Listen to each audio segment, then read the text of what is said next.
Dios nos dice que hay nuestra parte. Cuando Dios llamó a Adán y le dijo en Génesis capítulo 2, ponle nombre a todos los animales, Dios pudo haber dicho, mire, este es jirafa, este es hipopótamo, este es elefante, este mandril no se parece a ti, Adán, ¿verdad? Es mandril, este es fulano, tal animal. Dios le pudo haber hecho, pero ¿por qué le dijo que Adán nombrara a los animales?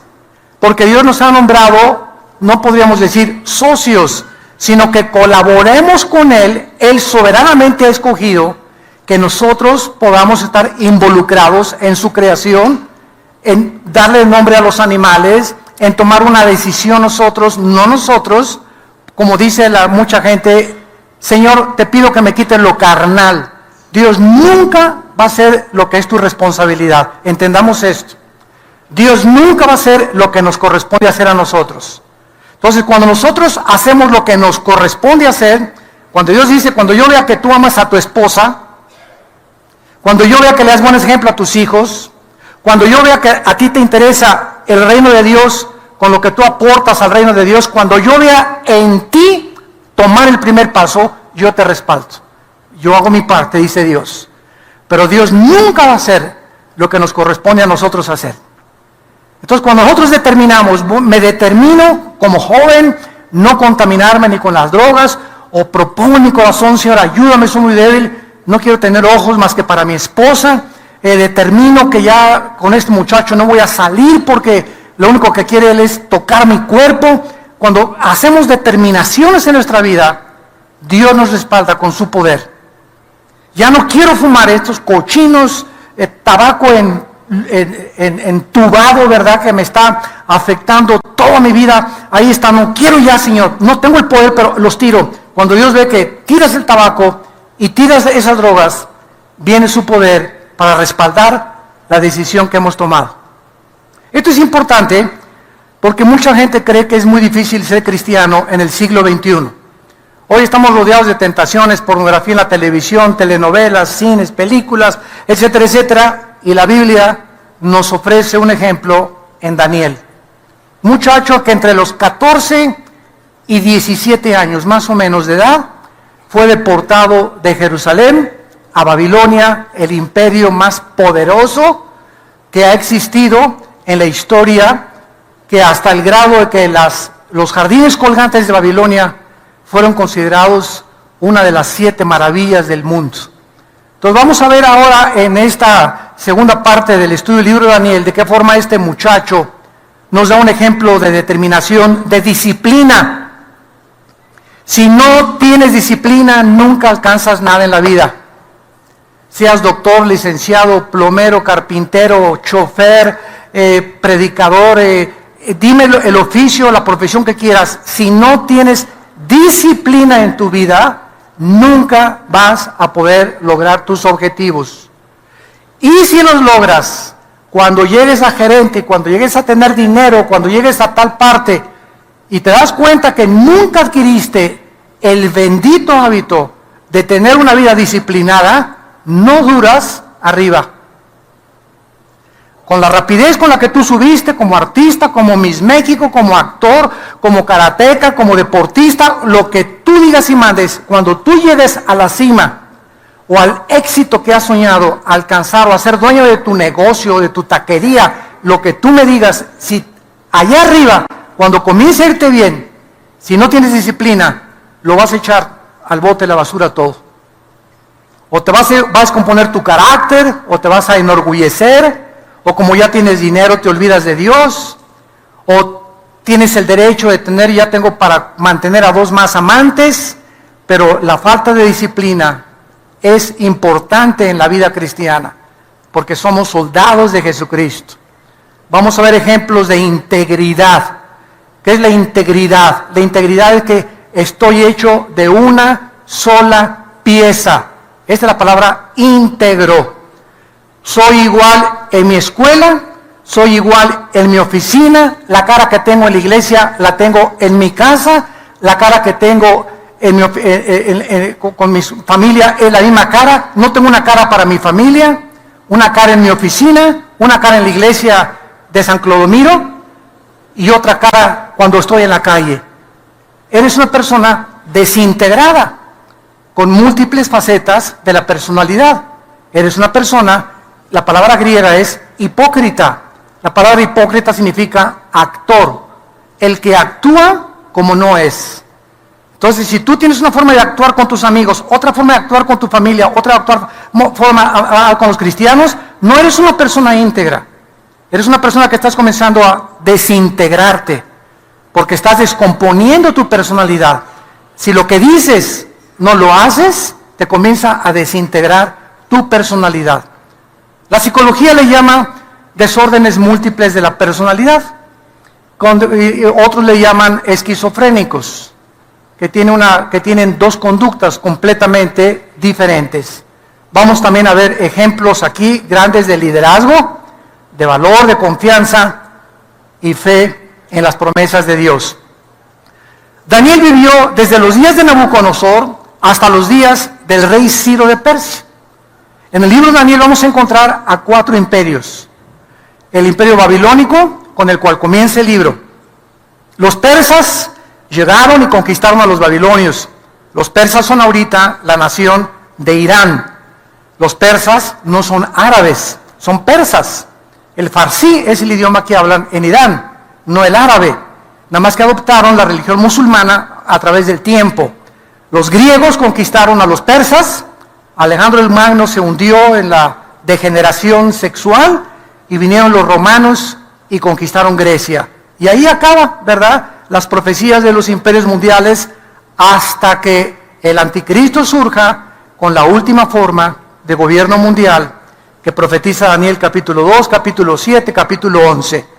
Entonces es maravilloso cómo está el orden de la historia en el libro de Daniel, pero el Espíritu Santo inicia el libro de Daniel mostrándonos a un joven con disciplina, tan joven, un joven determinado, un joven que voy a seguir a Dios, un joven que voy a ir contra la familia, contra mis amigos, contra lo que sea, porque fuimos llamados no solo a creer en Cristo, sino a sufrir por su nombre. Así que si eres perseguido en tu familia y si eres burla de tus amigos o en tu oficina, no te achicopales, como decimos en México, ¿verdad? No te desanimes, sino que cobra vigor, porque el Espíritu de Dios vive sobre ti. Vamos a leer los primeros 8 versículos, del capítulo 1 de Daniel para iniciar el estudio, ya versículo por versículo, capítulo por capítulo, de este maravilloso libro, sobre todo en la relevancia con los tiempos que estamos viviendo. En el año 3 del reinado de Joacim, rey de Judá, vino Nabucodonosor, rey de Babilonia, a Jerusalén y la sitió. Y el Señor entregó en sus manos a Joacim, rey de Judá, y parte de los utensilios de la casa de Dios, y los trajo a tierra de Sinar, a la casa de su Dios, y colocó los utensilios en la casa del tesoro de su Dios. Y dijo el rey Aspenaz, jefe de los eunucos, la palabra Sarís, con S de Samuel en el hebreo, es la palabra de una persona que fue castrada. ¿Por qué castrados? Porque en aquellos tiempos los reyes salían de los palacios y se quedaba la reina sola, con puro negrito alrededor. La mayoría de los esclavos, ¿verdad? Entonces el rey no podía estar allá en la guerra y ahorita mi esposa, con quién andará, etcétera, etcétera. Entonces todos los que estaban cerca de la corte real los castraban y se evitaban problemas de que embarazaron a la sirvienta o embarazaron a la nodriza o embarazaron a otra de las, etcétera, etcétera. Entonces los castraban para que no pudieran tener los problemas que tienen las personas que no estaban castradas. Entonces había un jefe de toda la guardia del rey Nabucodonosor y se le llama el jefe de los eunucos, de los castrados, que trajera de los hijos de Israel, del linaje real de los príncipes, muchachos en quienes no hubiere facha alguna, de buen parecer, enseñados en toda sabiduría, sabios en ciencia y de buen entendimiento, e idóneos para estar en el palacio del rey, y que se les enseñase las letras y la lengua de los caldeos. Y le señaló el rey una ración para cada día de la provisión de la comida del rey y del vino que él bebía, y que los criara 3 años para que al fin de ellos se presentaran delante del rey. Entre estos estaban Daniel, Ananías, Misael y Azarías de los hijos de Judá. A estos, el jefe de los eunucos les cambió el nombre. Vamos poco a poco a ver esto. A Daniel le puso Belsasar, a Ananías Sadrac, a Misael Mesac y a Azarías Abednego. Y Daniel propuso o determinó o estableció en su corazón no contaminarse con la porción de la comida del rey ni con el vino que él bebía. Pidió por tanto al jefe de los eunucos que no se le obligara a contaminarse. 4 jóvenes, menos de 18, 20 años, son arrancados de su familia, de su religión, de sus costumbres, de los cantos, de la alabanza, de las iglesias, de todo aquel movimiento en el cual vivían. Son arrancados y llevados a un medio ambiente pagano, hostil, depravado, inmoral, idólatra, lleno de brujería y de ocultismo, donde podríamos decir cualquiera hubiera sido absorbido por ese medio ambiente. Estos 4 jóvenes son transportados a una región totalmente diferente. Al llegar al palacio, lo primero que el Espíritu Santo nos revela es que el primer propósito de esta cultura era quitarles a ellos su cultura, su idioma y sus nombres. Y detrás de todo este intento del rey Nabucodonosor encontramos el intento de Satanás de tratar de sacar de nuestra vida este libro. Dice la Biblia que la fe es más preciosa que el oro. Y mientras un cristiano camina por el mundo en la Babilonia del siglo XXI, televisión, amigos, costumbres, todo tiene un propósito: sacar de nosotros, de nuestro corazón, nuestras creencias, nuestras convicciones, el camino, la luz que este libro nos ha dado en el corazón. Es el ataque contra nuestra fe. Por eso se le llama la batalla de la fe, porque es una batalla contra la incredulidad. El diablo nos va a saltar por todos los medios para que nosotros dudemos que lo que Dios ha dicho es verdad. Vamos a ver todos estos intentos con mucha calma y con mucho detalle. Al llegar al palacio, el rey ordena que les cambien su cultura, idioma y nombres, y es absorberlos a un mundo. ¿Cuál es la tendencia del mundo a nuestro alrededor? Absorbernos. Jóvenes que me escuchan, en edad universitaria, cuando tú pases de la prepa, o si no es que ya en la preparatoria te están esperando, el diablo te está esperando en la preparatoria y en la universidad con misiles Tomahawk, con cañones que van a usar muchos de tus maestros, que son ateos, agnósticos, escépticos, con ideas completamente anticristianas, evolucionistas y materialistas. Y si tú te enfrentas a ese ambiente en la preparatoria o en la universidad, y tú no tienes las convicciones que debes de comenzar ya a establecer dentro de tu vida, te van a desarmar. Ojalá que cuando, hay muy pocas películas que recomiendo, menos la de Noé, ¿verdad? Es una película anticristiana totalmente, es una mezcla de algunas cosas con ciencia ficción. Yo creo que el que hizo esa película se fumó la Golden de Acapulco, ¿verdad? De veras, es una... yo creo que ni Aladino la lámpara maravillosa puede hacer tanta ciencia ficción como esa tontería de película. Pero hay una película que les recomiendo con todo mi corazón y se llama Dios no está muerto. La acaban de estrenar en Estados Unidos. Es la vida de un muchacho 100% cristiana.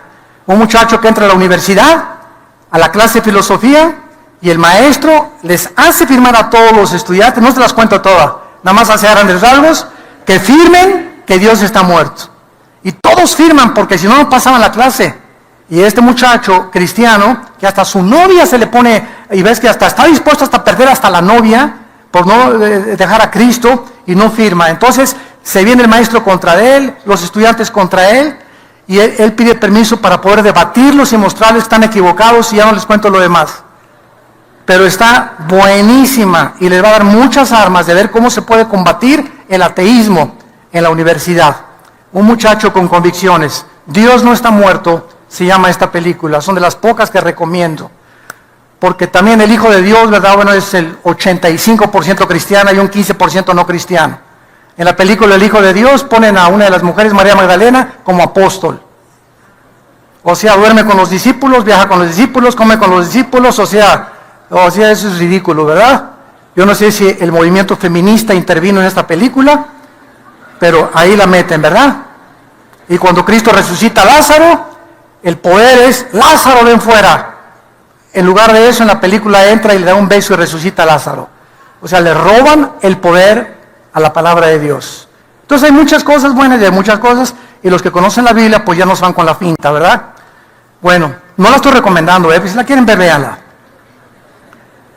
Muy bien, entonces estos muchachos al llegar ahí, ¿verdad? Vemos en primer lugar que lo primero que les quieren cambiar es el idioma. Dice versículo 4, muchachos en quienes no hubiera facha alguna, tacha, de buen parecer, enseñados con sabiduría, sabios en ciencia, de buen entendimiento, idóneos para estar en el palacio del rey, y que se les enseñara las letras y la lengua de los caldeos.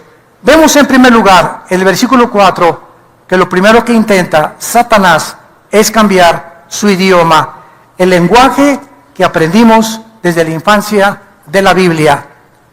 Hacernos olvidar las palabras de pecado, arrepentimiento, salvación, juicio eterno, infierno, etcétera, etcétera, reemplazándolo con el idioma del mundo, groserías, maldiciones.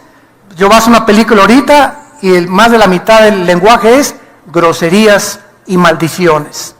Entonces vemos como todo el mundo alrededor, ¿verdad? Las telenovelas, las películas, los libros que ven en todos lados, tienen el propósito de cambiar nuestra manera de hablar.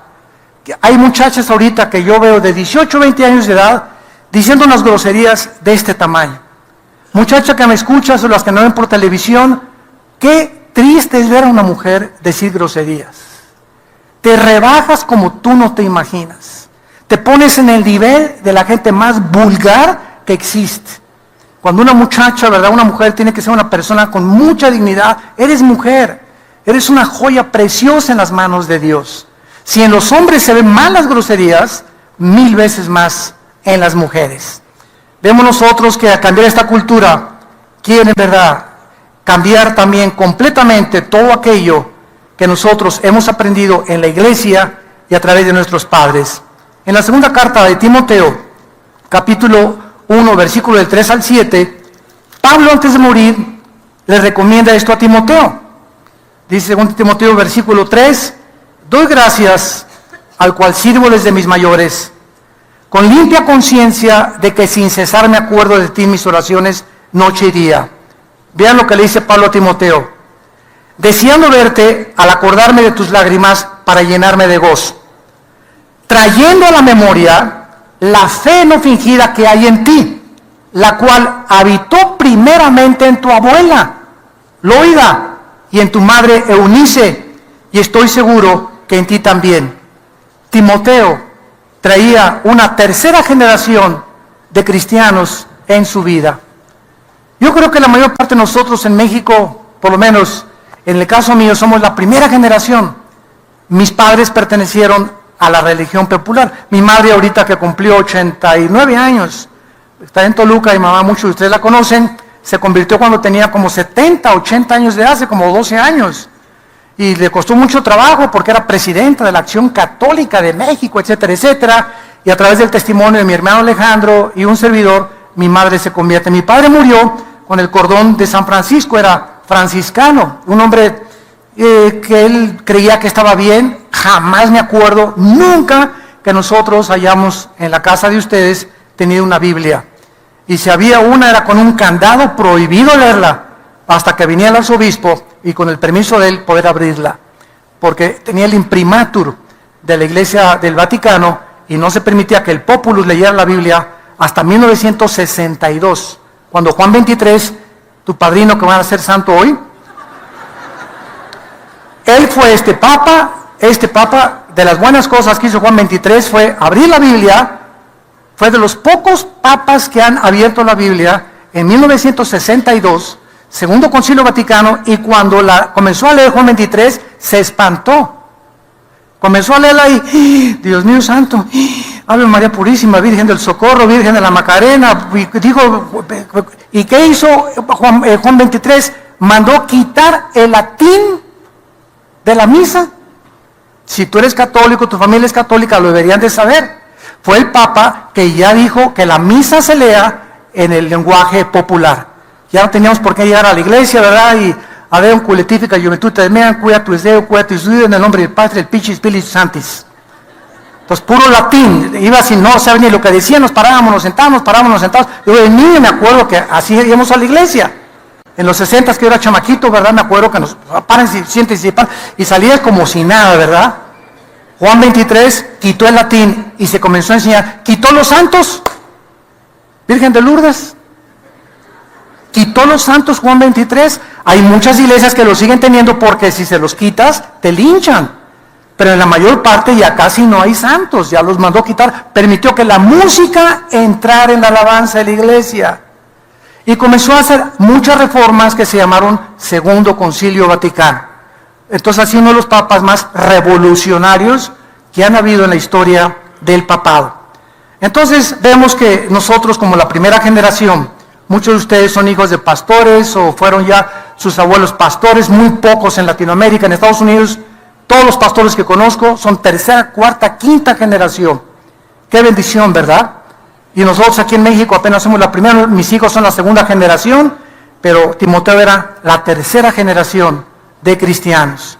Entonces vemos que este es el propósito satánico, robarnos nuestro idioma, nuestras palabras y reemplazarlas con groserías, con maldiciones, con la forma como se expresa la gente que no conoce a Dios. En segundo lugar, versículo 5. Y se le señaló ración para que cada día de la provisión de la comida del rey y del vino que él bebía, que los criara 3 años. O sea, dice Nabucodonosor, apártenme a estos muchachos y les van a cambiar su cultura. No les vuelvan a sacar ningún libro en hebreo. Y quiero que nada de la dieta que tenían kosher los judíos, coman ellos. Van a comer puerco y camarones y los alimentos prohibidos en aquel tiempo en Levítico 11. Que Dios le dijo a Israel, no coman esto, y ahora lo sabemos, porque tenía colesterol. Hasta el siglo XX que se descubrió el colesterol, y la Biblia tenía razón. ¿Por qué prohibía Dios el puerco y los camarones y la langosta? Por el colesterol, que sabemos que ahora es un líquido, es un veneno para las arterias del sistema nervioso y del sistema cardiovascular del ser humano. Y dice la Biblia que ellos no querían entonces contaminarse con eso ni con la bebida, y vamos a ver por qué. En segundo lugar, al tratar de cambiarles su idioma y su cultura, te van a reemplazar cuando llegues a la preparatoria y cuando llegues a la universidad. Quiere el mundo que tú reemplaces tus costumbres cristianas por el idioma del mundo, ya lo vimos, por filosofías humanistas. Lo primero que te van a enseñar, yo creo desde la secundaria, es que vienes de chita. Que somos el producto de una selección natural. Que somos el producto de un programa evolutivo accidental. En otras palabras, que de la nada surgió todo. Y que para que tú puedas realmente entender la evolución, necesitas negar a Dios. Porque tú no puedes decir que crees en Dios, en el Dios de la Biblia, y creer en la evolución. Porque es la antítesis del cristianismo, la teoría de la evolución. La teoría de la evolución nos dice que venimos de los animales. Dios dice que venimos de Él, que somos su creación, su semejanza, y que tenemos una grande dignidad en el corazón, que somos criaturas hechas directamente por Él. Y que como esta dignidad la tenemos grande, somos diferentes de los animales. Pero el diablo quiere que rebajarnos al nivel de los animales y compararnos con los animales. Entonces, todas estas cosas nos están esperando en la escuela, en la preparatoria. Ahí me estaban esperando en la universidad con la evolución, con el comunismo también, que es el mejor sistema de gobierno, el sistema comunista, marxismo, la dialéctica materialista, Hegel, Engels. Todas estas cosas te las van a enseñar en la universidad para lavarte el cerebro y decirte que es la única forma de poder gobernar. Cuando la historia nos enseña que el comunismo fracasó. Fracasó en la Unión de las Repúblicas Socialistas Soviéticas, fracasó en Europa, fracasó en el Asia, fracasó con Mao Zedong, fracasó con todos los que han querido creer que el comunismo es la respuesta para poder gobernar y llevar a una sociedad justa, equitativa y con mucha paz. Te van a esperar con filosofías orientales en la universidad y en la preparatoria, que tienes aquí el tercer ojo, que medita, que haciendo yoga, el yoga no es malo, los ejercicios de estiramiento del yoga no son malos. Yo me estiro cuando llego a la casa y me agacho y me toco los pies y me enrosco así por allá, pero nada de la filosofía yogi, esa es el satánica. Pero los ejercicios son buenísimos, ¿verdad? Porque son ejercicios para estirar los músculos. Pero te van a estar esperando que venimos de las filosofías orientales, Hare Krishna, meditación trascendental, budismo zen, etcétera, etcétera.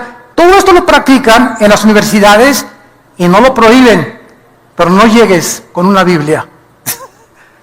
No, ni hables de Cristo.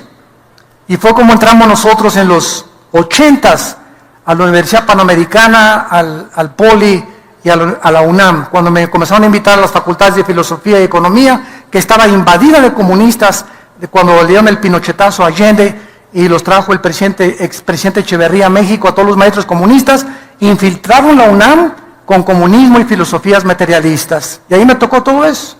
Me tenía que enfrentar, ¿verdad?, con estudiantes, con maestros que no creían en Dios, me decían que era un tonto, que era un vulgar, bla, bla, bla, bla, y me puse a estudiar y en aquel tiempo saqué mi primer libro, Creación y Evolución, y se lo comencé a repartir a todos los estudiantes y a todos los maestros con la defensa. Si ustedes hablan del Che Guevara, porque llegabas y estaba el Che en todos los salones de clases, él era el héroe en aquel tiempo, estaba Fidel Castro, estaban todos estos comunistas, etcétera, etcétera, y yo comencé a hablar de Cristo, sáquenlo, échenle por allá, ¿no?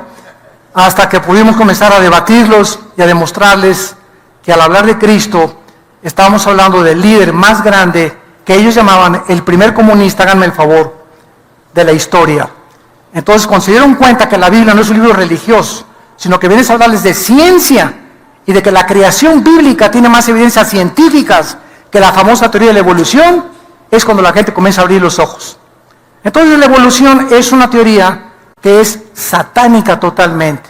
¿Por qué? Porque te dice que no somos seres humanos, somos animales evolucionados. Y como dijo Dostoyevsky, si no hay Dios, no hay moral. Cada quien hace lo que le da la gana. Si no hay moral, todo es permisible, más que la moral que tú inventes para tu propia vida y tu propia familia. Dice Colosenses 2, versículo 8. Mirad que nadie los engañe por medio de filosofías. Fíjense lo que dice. Y huecas sutilezas según las tradiciones de los hombres, conforme a los rudimentos del mundo y no según Cristo. ¿Qué nos dice Dios? Cuídate de cualquier sistema de pensamiento que no tenga su origen en la Biblia. Todas las filosofías, todos los sistemas de pensamiento, materialismo, pluralismo, hedonismo, comunismo, nazismo, fascismo y todos los ismos, fíltralos a través de la Biblia. Que el hombre vino de una chispa que nació en el espacio, ¿qué dice la Biblia? Que la doctora Corazón dice que el sexo antes de casarte no es malo porque es necesario que te pruebes si te ama tu novia, ¿qué dice la Biblia? No la doctora Corazón, ¿qué dice la Biblia? Que te dicen que tú eres Géminis y que tu novio es Capricornio y que no quiere tener nada contigo porque Capricornio y Géminis no se llevan, ¿qué dice la Biblia? Que son babosadas. Que increíble que seamos pensantes y creamos que la luna tiene efecto sobre las mareas del mar por la fuerza gravitacional que existe, pero la luna y los astros y Saturno tienen influencia sobre mi conducta. Imagínate nada más, ¿no? Digo, a eso hemos llegado. Pero ahí tienes a Walter Mercado 1 hora diaria en tu casa. Cuídate, dice la Biblia, cuídate cualquier sistema de pensamiento, el que quieras traerme. Fíltralo con la Biblia. Y la Biblia hace pedazos, 2 Corintios capítulo 10, refutando argumentos y toda altivez que se levanta contra el conocimiento de Dios, llevando cautivo todo pensamiento a la obediencia a Cristo Jesús. La Biblia hace pedazos todos los sistemas y filosofías del hombre. Cuando tú conoces este libro, no hay nada que se pueda anteponer. Y si alguien se opone a las evidencias que les presentamos, no es porque no tengan evidencias, sino porque han decidido no creer. Que es la tragedia de la mayor parte de los seres humanos. No es la luz la que le falta a un ciego, porque el ciego puede tener aquí una lámpara y mantener los ojos cerrados. Dice el dicho chino, un hombre puede llevar al río a un burro y entre 50 no lo hacen beber. Contra la voluntad humana no hay nadie. Si tú has decidido no creer, aunque tengas evidencias históricas, arqueológicas, paleontológicas, científicas de la Biblia, has decidido no creer. Y por ese orgullo y por ese rechazo a la luz, la Biblia dice que Dios te condenará eternamente en el infierno. Por no haber querido aceptar eso. Oye, ¿pero qué? ¿Por qué? Porque al rechazar eso, lastimas tu vida. Te comienzas a autodestruir. Comienzas a destruir tu matrimonio, tus hijos, tu negocio y todo lo que está a nuestro alrededor. Nos volvemos enemigos de la sociedad. Al ser enemigo de Dios, te haces enemigo del ser humano. Y sin que te des cuenta, lastimas a toda la gente que se te acerca por el orgullo de tu corazón.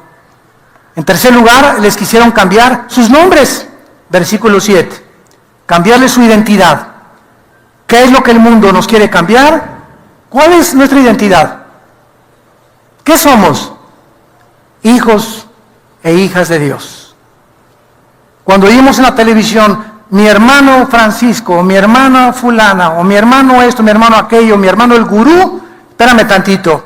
Juan 1:12 dice claramente en el Nuevo Testamento, a todos los que le recibieron, a los que creen en su nombre, les da Dios el derecho y la potestad de ser llamados hijos de Dios.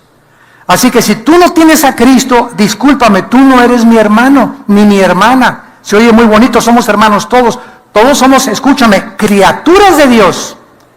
Pero no todos somos hijos de Dios, de acuerdo a la Biblia. Es a los que reciben a Cristo, los que entran a formar parte de la familia de Dios. Si no tienes a Cristo, no eres mi hermana, aunque tienes cara de San Clodomiro. O a la religión que tú quieras cambiar. Vean ustedes el papel satánico, a Daniel. Significa, apúntalo, Dios es mi juez, en el hebreo. Y le pone el nombre de Belsasar. Bel era un dios pagano, que significa servirás a otro dios. Y al llegar a la prepa y a la universidad, te está esperando el mundo. Olvídate de tu diosecito y la Biblia, los cristianos y todas esas babosadas, ¿verdad? Hay un Dios que se llama el dinero y la diosa del sexo. Son los dos dioses que sirve la humanidad. El dinero. Haz una carrera donde hagas dinero. Si eres dinero, si eres rico, si pisoteas, si robas y tranzas, obtienes tu sueño y llegarás a la cumbre del éxito. Y no te niegues el placer sexual desde joven. Y venimos a la Biblia y es la antítesis de las enseñanzas morales del Dios que nos amó desde una cruz. Es el propósito de Satanás, robarnos completamente lo que Dios quiere en nuestras vidas. Ananías significa amado del Señor. Y le cambian a Sadrach, que significa iluminado por el Dios Sol. O serás iluminado por el mundo, que era uno de los astros que adoraban en la antigüedad. Misael significa ¿quién como Dios? Le ponen el nombre de Mesac, ¿quién como Venus? Dios ya no será tu prioridad. Ahora es Venus al que vas a servir. Y es interesante, ¿verdad?, que a Satanás también se le llama la estrella de la mañana, en Isaías capítulo 14. Y Azarías, en cuarto lugar, significa el Señor es mi ayuda. Azarías, el Señor es mi ayuda. Le ponen Abed-Negó, que significa siervo de Negó, que era un Dios falso. O en otras palabras, Dios ya no te ayudará. Ahora, el que te va a ayudar es el dinero, el que te va a ayudar son las relaciones, el que te va a ayudar es que le hagas la barba al diputado y al que tiene poder, y que le traigas una botellita de vino a tu maestro, que aceptes la filosofía de la que te está enseñando, etcétera, etcétera, y robarnos, absorbernos, lavarnos el cerebro para sacar de nosotros la fe, nuestra confianza en lo que Dios ha dicho. Y así fue desde el principio con Satanás, ¿se acuerdan? A ver, Eva, con que Dios ha dicho. ¿Qué atacó? Lo que Dios dijo. O sea, lo que Dios está diciendo es una mentira. ¿De veras ese le crees a él? Con que ese te dijo eso. ¿De veras Dios te dijo que no tengas relaciones hasta que te cases? ¿De veras? Qué niña tan religiosa y tan pareces monja. ¿De veras Dios te dice que a tu esposa la trates como reina? Que a tu esposa la trates como sirvienta, y Dios te dice que la trates como una reina, y viene siempre Satanás a contradecir lo que Dios dice. Les voy a dar un secreto. Cada vez que yo en mi vida he tenido un problema para creerle a Dios, tengo el bendito hábito de decirle a Dios: Señor, yo solo sé que eres infinitamente sabio, y tu orden, lo que tú me estás mandando, no lo entiendo, pero como sé que eres infinitamente sabio, no necesito entenderlo, sino obedecerte. Y después, cuando obedecemos, Dios nos explica la sabiduría que se encuentra detrás de los mandamientos. Un ejemplo muy sencillo: tu hijo quiere ir a la discoteca y le dice a Panchito o a Pepito: no vas a la discoteca. ¿Por qué? Porque no vas. Lo vas a crear un muchacho rebelde. ¿Por qué? Porque no entiende la razón para no ir a la discoteca. No, mi papá no se quiere divertir. Él quiere que seamos igual de anticuados que como fueron los antiguos viejos, etcétera, etcétera. Así piensan los jóvenes.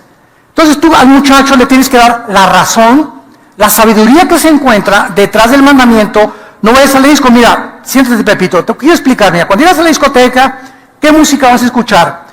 ¿Schubert o Beethoven? No, ¿verdad? Vas a escuchar música de por acá y por allá. ¿Qué te van a servir? ¿Coca-Cola o agua de horchata? Nada de eso, ¿verdad? Te van a servir alcohol. Y mira, mijita, si tú te llegas a una discoteca a tomarte un poquito así de alcohol, ya con eso, con Coca-Cola, con un poquito, un ron, ¿verdad?, te vas a comenzar a sentir más jacarandozona. Ya te comenzaron a chapulinear. Y entonces te vas a tomar dos, mijita linda. Y con la música, el ambiente que se respira, y con la apariencia que todos vas a creer que ahí está el puro reventón, y ahí está la pura felicidad, etcétera, etcétera. Y ya con dos copitas que te metieron, y que alguna vez hasta un chocho te pueden haber metido en la copa, te vas a dar cuenta que cuando amanezcas ya no vas a ser virgen. Una muchacha con dos copas ya no sabe lo que está haciendo. Y le entregas tu cuerpo a cualquier pelafustán roto quintopatiero, como decía mi abuela, sin que ni siquiera sepas ni con quién dormiste, ni dónde amaneciste, ni con quién te fuiste.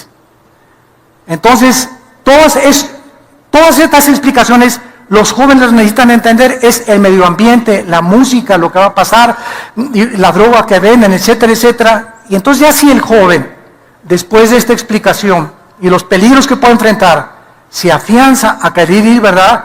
Señor, ¿verdad? No somos dueños de sus vidas. Entonces ya, delante de Dios, ya si agarró carretera a mi hijo, ¿verdad? Señor, yo estoy libre de su sangre porque ya le expliqué y le traté de estorbar el camino. Pero como no soy dueño de su voluntad y Él lo quiere hacer, Dios entonces comienza a tratar con tu vida. y ya no controlas con tus padres y te va a ir como en feria. Te va a ir como en feria. Porque si no aceptas la obediencia de tus padres y la disciplina de tus padres, híjole, enfrentarse con Dios y tener a enemigo de Dios y a Dios como tu maestro para que te discipline, te va a ir como en feria. No te imaginas lo que te va a esperar. Y es la razón por la cual tantos jóvenes están sufriendo lo que están sufriendo, por su rebelión a las leyes de Dios. Y recoges tu cosecha tarde o temprano. Entonces vemos, ¿qué haría Daniel? ¿Se iba a dejar absorber por esta cultura pagana, idólatra? ¿Se mantendría Daniel y sus amigos firmes ante puro bikini alrededor? Puras chavas en bikini en el palacio, vino, jajaja, jijijo, música satánica, etcétera, etcétera. ¿Qué iban a hacer estos jóvenes? Sodoma y Gomorra era la Reino Aventura comparado con esto. Iba a pagar Daniel y sus amigos el precio de la persecución e ir en contra del mundo y de todas estas cosas. Y dice la Biblia que así fue, versículo 8. Y Daniel propuso en su corazón. Esta palabra propuso es la palabra hebrea sum, S de Samuel, U, M de mamá, sum. Y significa establecer principios, disponerse a algo o estar dispuesto a algo, resolver o decidirse con convicción, proponer en el corazón o tener un propósito previo para algo que voy a hacer.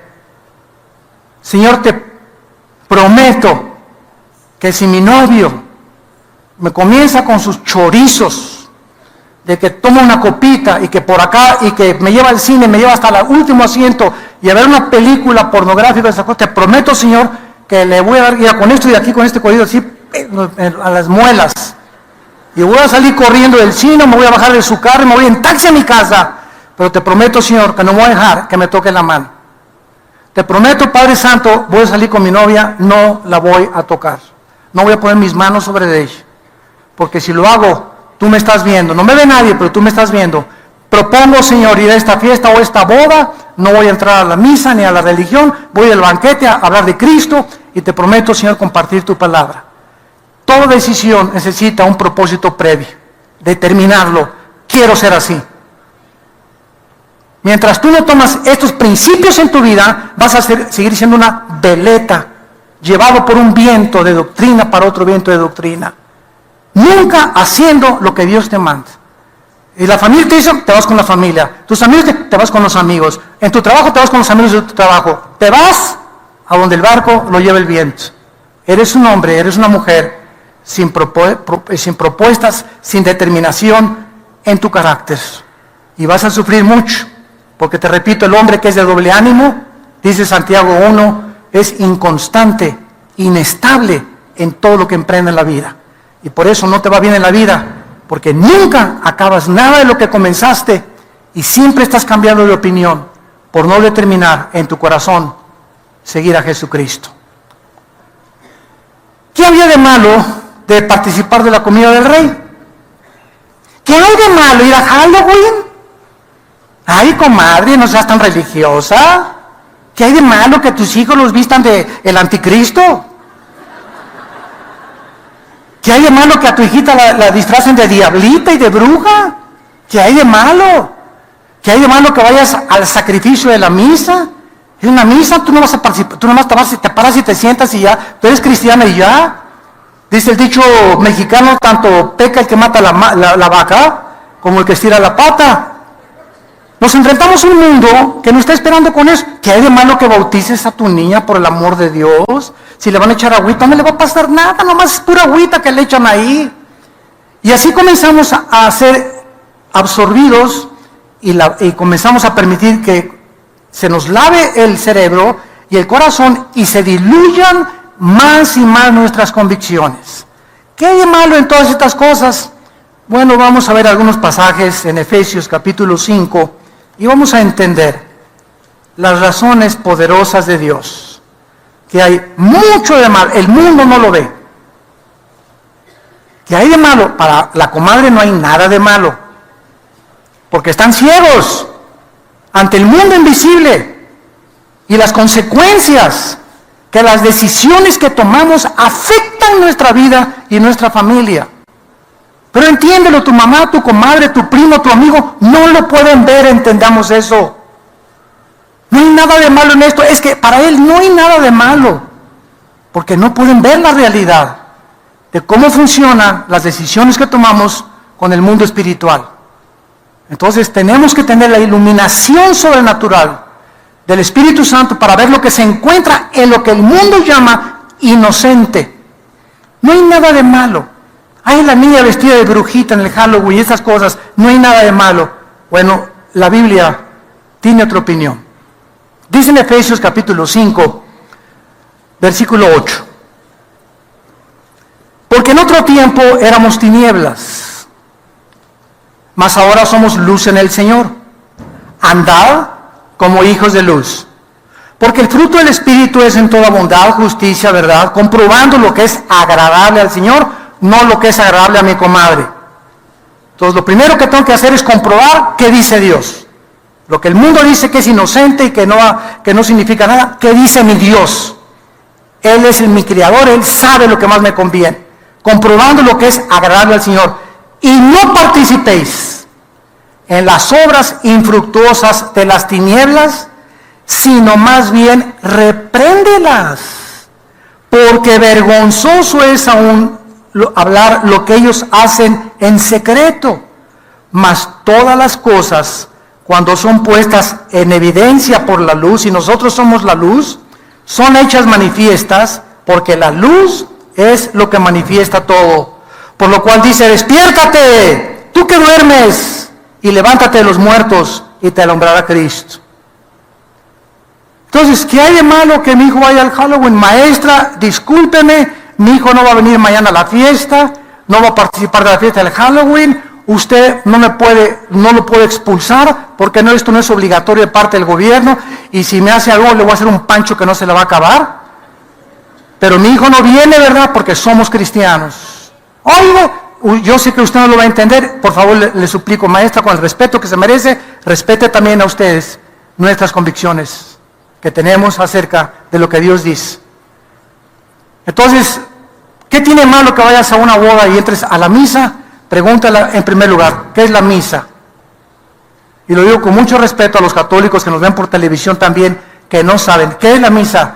De acuerdo al Concilio de Trento, apúntalo, la misa es la repetición del sacrificio de Cristo por los vivos y los muertos. Cuando el cura entra y ofrece el sacrificio de la misa, está ofreciendo y matando a Cristo otra vez, brincándose la cruz e ignorando Hebreos 10, que con un solo sacrificio nos hizo perfectos para siempre. Roma se brincó la cruz y continúan con el sacerdocio levítico del Antiguo Testamento, siguen ofreciendo sacrificios.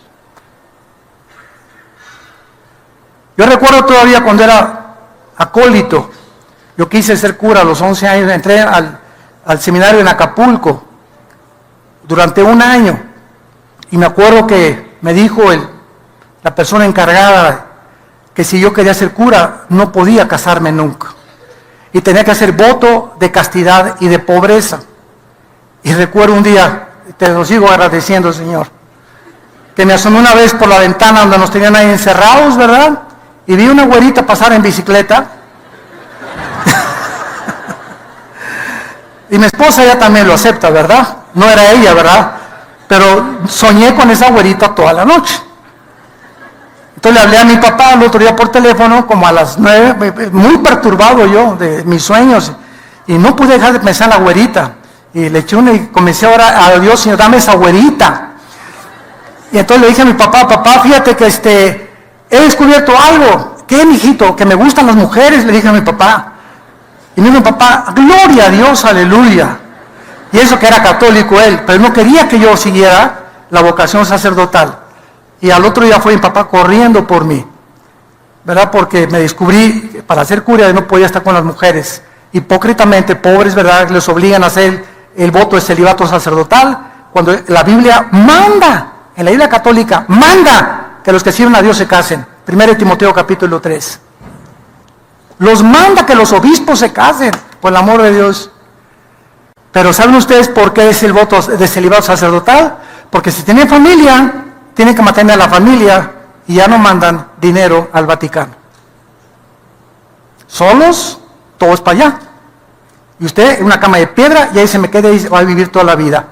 Y todo lo que gana y todos los diezmos y limonas lo manda para allá. Y se convirtió el Vaticano en el estado más rico de toda Europa en 18 siglos. Aunque ahora ya están despertando muchos y hasta mujeres ya quieren ordenarse como sacerdotisas.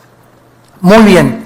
Entonces la Biblia nos muestra, ¿verdad?, que detrás de lo que el mundo acepta y lo que les llaman inocente, etcétera, etcétera, se encuentran poderes invisibles, malévolos, con el propósito de engañarnos, barnizando el pecado, maquillando el pecado para que no se vea feo, para que se vea bonito, porque Satanás se disfraza como ángel de luz.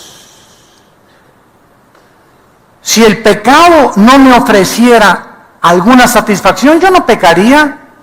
Oigan, el pecado es placer, maravilloso, diversión. El pecado es bueno, ese es el anzuelo del pecado. Se tiene que presentar como algo que no tiene nada de malo. Que tiene de malo que tengamos relaciones antes de casarnos.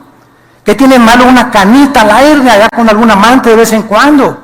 ¿Qué tiene malo que le robe a Dios de vez en cuando? Se maquilla, se barniza, se disfraza el pecado para no mostrar el poder que se encuentra detrás del pecado.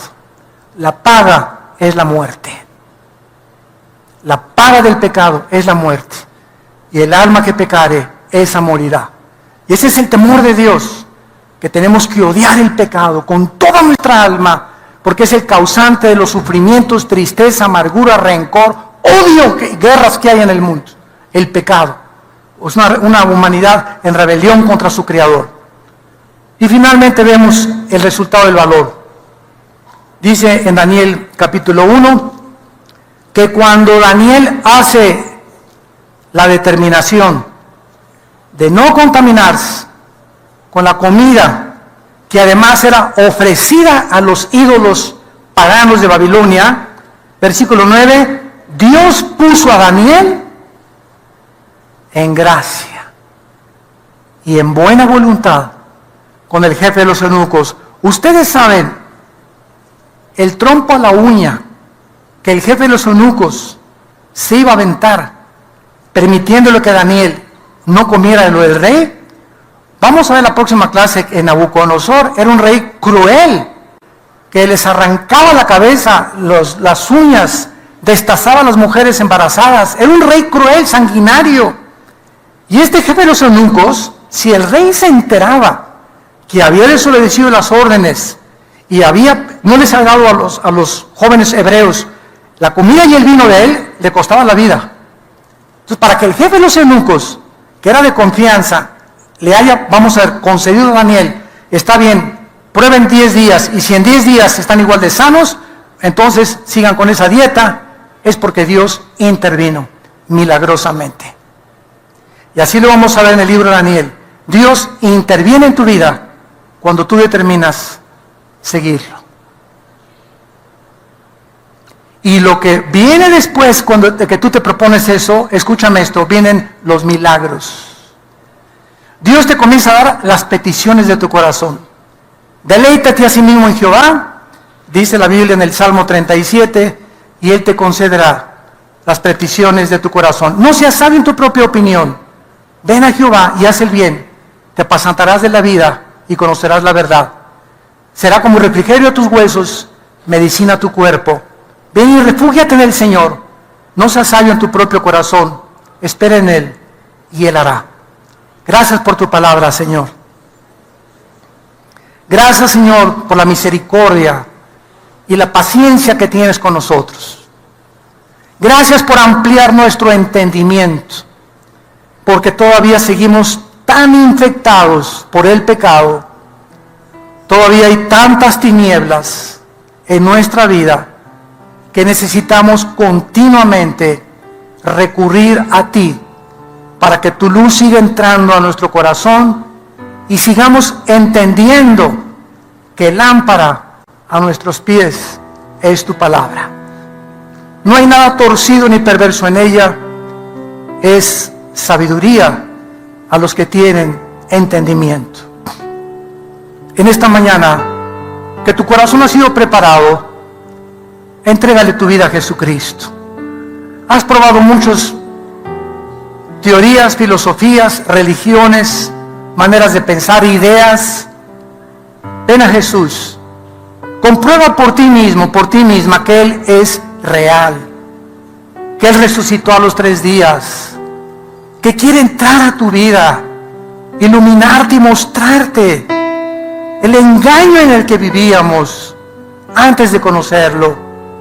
Y también te va a mostrar el precio que tenemos que pagar por seguirlo con todo el corazón. Si tú quieres en esta mañana invitar a Cristo, ustedes que nos ven por la televisión, les invitamos a que digan estas palabras. Señor, te doy gracias por la cruz, donde tu Hijo dio su sangre para pagar mis pecados. Gracias porque creo que a los 3 días resucitó de los muertos. Gracias porque sé que Él está vivo y te pido, Jesús, que me perdones mis pecados.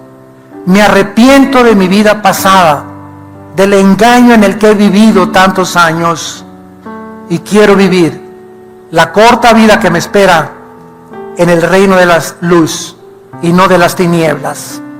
Te invito a que entres a mi corazón como mi Señor y mi Salvador. En tu nombre precioso. Amén. Bueno, las personas que en esta mañana hicieron esta oración, nos gustaría conocerlas y felicitarlas, decirles que es un valor el que se necesita para hacerlo. Y si tú en esta mañana invitaste por primera vez a Cristo, desde ahí, de tu lugar, te pido que te pongas de pie. Párense los que hicieron esta oración por primera vez en sus vidas. Gracias a Dios, gracias. Gracias, alguien más, gracias. Que Dios te bendiga. Gracias, Señor. Gracias, que Dios te bendiga. Gracias, Señor. Gracias. Gracias, que Dios te bendiga. Muchas gracias. Gracias por estas almas. Gracias, que Dios los bendiga. Nos ponemos de pie para recibir la bendición pastoral. Los que quieran recibir esta bendición simplemente pueden apuntar su mano hacia acá, en señal que reciben esta bendición. Los que no, no hay ningún problema. Dios bendiga tu vida y la llene de paz y de tranquilidad. Dios bendiga tu matrimonio y a tus hijos. Dios bendiga el fruto de tu vientre. Dios bendiga a tus padres. Dios bendiga a tus familiares, tu trabajo, tu entrada y tu salida. Dios te guarde de todo mal cuando andes en la calle y te regrese con bien al gozo de saber que la familia es el tesoro más grande que Dios nos ha dado. Dios cumpla en ti todo propósito para que andes conforme a su propósito, llevando fruto en toda buena obra, creciendo en la gracia y el conocimiento de Dios, fortalecido interiormente por la fe, con toda paciencia y longanimidad, y esperando la esperanza bienaventurada de nuestro Señor Jesucristo, y Él ponga sobre ti en este momento su paz que sobrepasa todo entendimiento, porque te bendecimos en el nombre de Jesucristo. Amén.